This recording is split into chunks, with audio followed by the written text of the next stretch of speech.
Mirasee.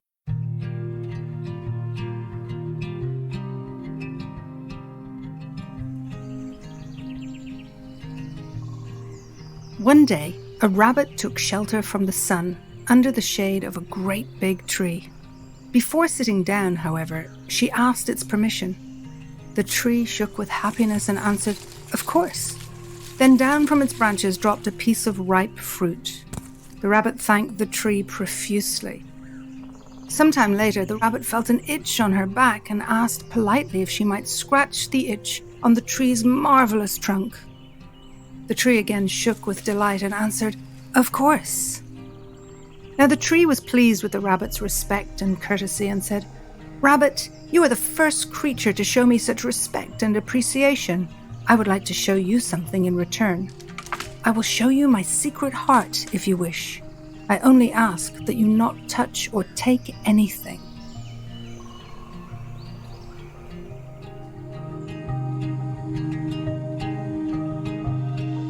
Hi, I'm Lisa Bloom, the story coach, and you're listening to Once Upon a Business.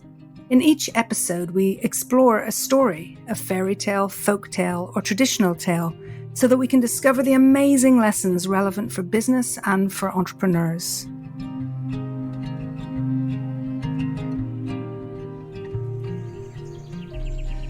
Slowly, from the trunk opened two doors.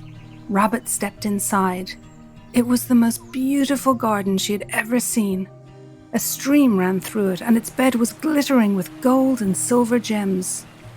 On the bushes grew fruit, and from the trees jewels glittered. All was peaceful. Gradually, Rabbit became aware of a green gem the size of a coconut, which was pulsating like a giant rock. It took her breath away, and she wanted to touch it, but instead sat in front of it in awe. Then the tree spoke. "You have shown me that you keep your word. Therefore, I would like to give you a gift. Take any small gem you see." Rabbit decided on a simple gold ring to wear on her tail. She thanked the tree and left, promising not to tell anyone what she had seen. On the way home, Rabbit was ambushed by Hyena. Hyena saw the ring and threatened to kill Rabbit if she did not tell him where it had come from.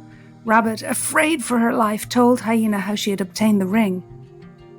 The next day, Hyena went to the tree and in his most polite manner, which isn't very, asked to sit, ate the fruit, scratched, and was admitted to see the heart, provided he didn't touch anything. Hyena immediately set about eating the fruit and stuffing the gems into sacks that he had brought. When he saw the pulsating gem, he laughed with delight and stuffed that too in his sack. But suddenly, the light began to fade inside the tree, and the doors began to close. Hyena dropped everything and ran towards the doors, but did not reach them in time to escape. Hyena was never seen again.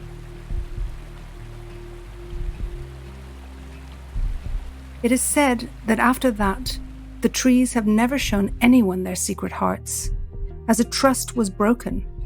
Trust must be earned, but it can also be rebuilt if one is determined.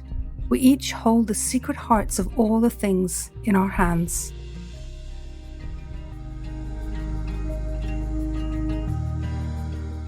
This is a story that I've told many times, and I especially love to tell it to kids. It follows the style of many children's stories, animals that speak and behave like people, including the honesty, respect, and innocence of the rabbit, and the hyena who is cunning and wicked. It also has this strong message of doing good and how evil will be punished. It presents a very polarized world, and yet there's so much more in the story. We think of the story initially as having two characters, the rabbit and the hyena, and yet the tree is a character too, perhaps the judge or the godlike character that decides the fate of all, and yet is innocent and somewhat naive too. Rabbit behaves in an honorable way, and tree does nothing to stop hyena until it's almost too late. The topic of trust is key in this story, but also the importance of boundaries. Tree trusts hyena and is mistaken. Hyena does not deserve the trust given to him and ultimately pays for his lack of boundaries.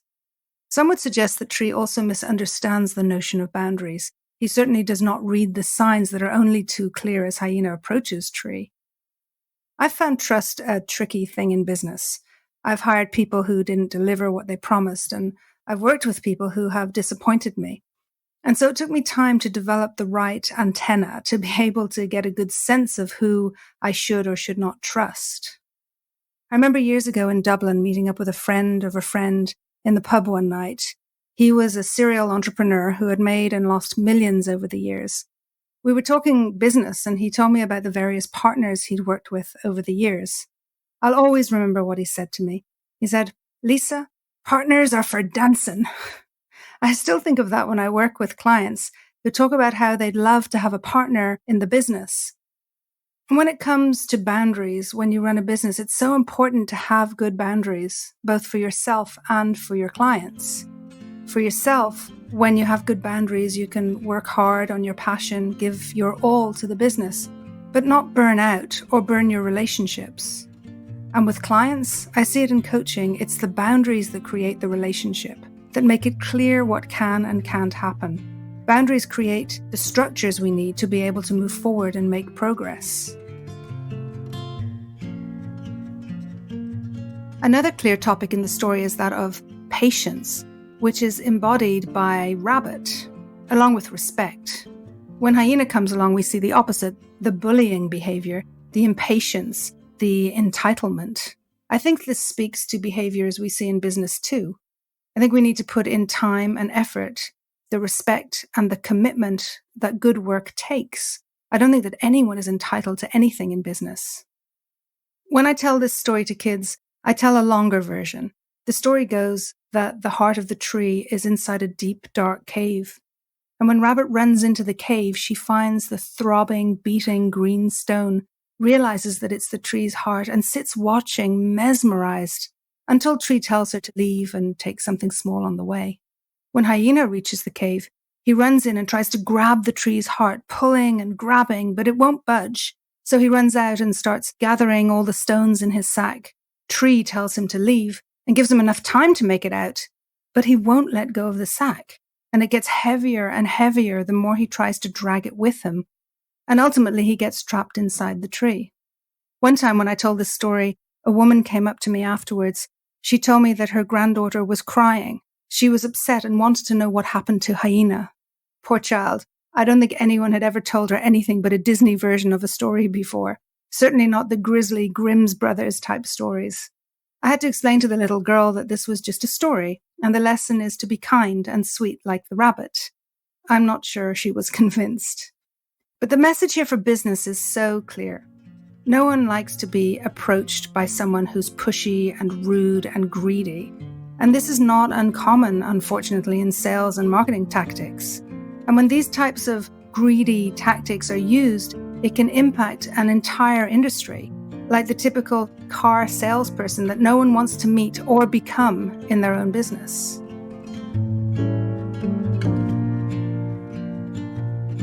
I love the end of the story. It is said that after that, the trees have never shown anyone their secret hearts.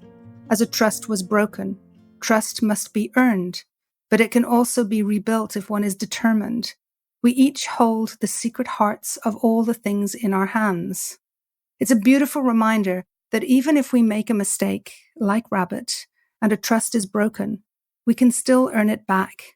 Through honor, respect, and good boundaries, we can nurture the secret heart of those we wish to connect with.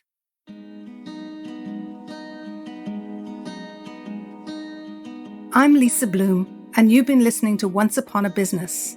You can find out more about me at story-coach.com. That's story-coach.com.